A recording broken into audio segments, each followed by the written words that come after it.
Trump. Let's talk about Trump real quick. Trump is, I was watching Patrick Bet-David's podcast today. They got a really good podcast, man. That's a good group of guys. Adam is, he's kind of, but I love Patrick. I love Tom and Vinny. Adam's okay. He's just kind of a lefty. But they broke some stuff down. And one of the topics that they talked about was, the drones, and they talked about Trump's body language when they were talking about the drones and everything else. And it was basically kind of on a higher level, continuing on what I was talking about yesterday. If you didn't watch my video yesterday, check that out. And I noticed this too. Patrick Bet-David said, watch this video of Trump, because Trump was doing the press conference of them asking him the questions about the drones. The president is being asked about drones. His response made me think about something. I want you to watch President's body language here when he's being asked about drones. And he made a really good analogy. So the person asked him about the drones, and you could tell Trump's body language was just like, Thank you. Good to see you. Good to see you. Being friendly. On the drones that are flying around New Jersey and ports. Sure. It seems like the American people have a big disconnect. The government knows what is happening. Watch his body language. Look, our military knows where they took off from. If it's a garage, they can go right into that garage. They know where it came from and where it went. And for some reason, they don't want to comment.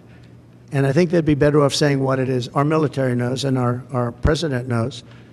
And for some reason, they want to keep people in suspense. I can't imagine it's the enemy, because if it was the enemy, they'd blast it out. Even if they were late, they'd blast it.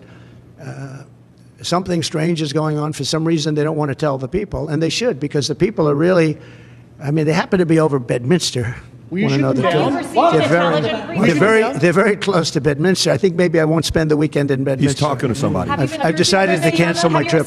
He's talking to somebody. Is that Howard Lutnick? I don't want to comment on that. You can pause it right there. because he can't say what he knows, because obviously Trump knows more than what he's letting on. I'm not saying he knows everything, but he's the president-elect that's getting ready to get the job. So, and he's got a lot of people around him, but he can't come out and say it. Patrick Bet-David basically said, it's almost like, because he says he does a lot of business, he said it was like when you buy a company or do an acquisition of a company, you're waiting on the paperwork to clear, whether it's 90 days, 6 months or whatever, and that whole time you're thinking, oh man, is the paperwork going to go through? Did the lawyers do this and that? Did they dot the I's and cross the T's? Okay, so mannerisms. You know what vibe it gives me? Here's a vibe it gives me. When you're selling a business and the buyer agrees to buy it at a price and you're selling it, we've been through this process, you're raising money, you're doing all this stuff, we've done it many times. But when you're selling a business and it's going through the 90-day process, the 6-month process, whatever it is, the seller is never convinced that it's going to be done until the money hits the account. The feeling you have is, what if? What if the lawyers screw it up? What if last minute they try to change the price? What if some surprise comes? Because the buyer's job is to pay as little as possible for anything they're buying, right?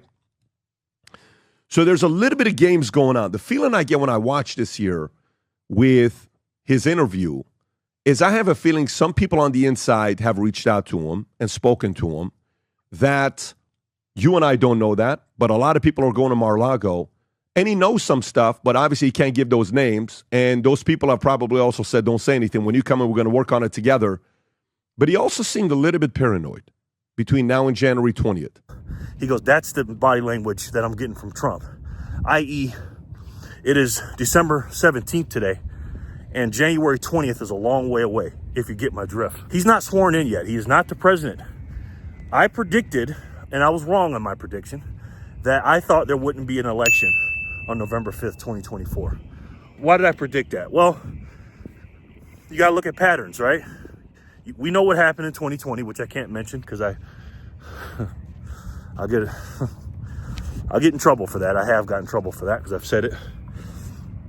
We know what happened with the media ever since the summer of 2015, where they just completely attacked him, going on, 9.5 years now.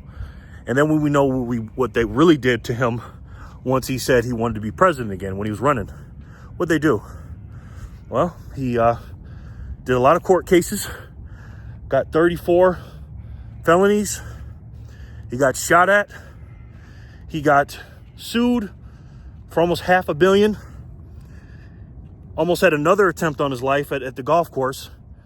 And a lot of other things that we don't even know about. Just no one has been attacked like this man.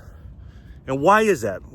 Is this just a coincidence? I don't play the zero-sum game where it's all or nothing. I do put percentages on stuff. Could it be a coincidence? Yeah, it could be. What percentage do I give it? 0.00000 infinity 1. That's the percentage I put on that. Now, what percentage do I put on all these things not being a coincidence? 99.99999. Now, once you break that down, say, okay, well, who's doing this to him? When Trump gets into office, ladies and gentlemen, see, I got to be careful what I say here. If he gets in office, you got to look at things from the enemy's point of view, right? That's what I try to do. So the reason why I said there wasn't going to be an election, because of all those things they did to him, and me playing a probability game that it's not a coincidence.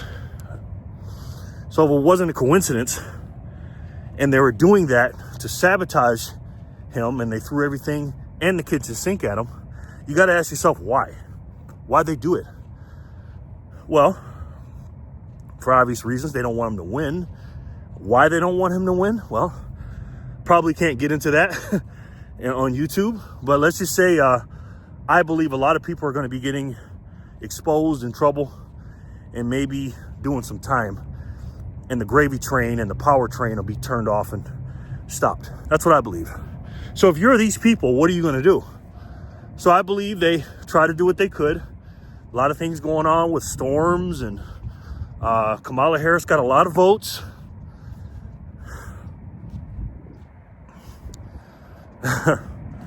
Oh boy, I wish speech was free. So all that stuff happened, and I'm like, I don't see them having an election. But they did, because all my left-wing friends, all my people that are Trump deranged and love Democrats and loved Kamala for a few months, they all thought she was going to win by a landslide. Why would you think this woman would win by a landslide if you have any kind of common sense? It's because the mainstream media, the propaganda. My God. And the apparatus made people believe that, the weak-minded people that were 100% wrong. What kind of evil people, first of all, are so hell-bent on getting a man, keeping a man, or not letting a man get into office to let innocent people die, millions of people cross illegally, crime out of control, inflation? That's just evilness to me.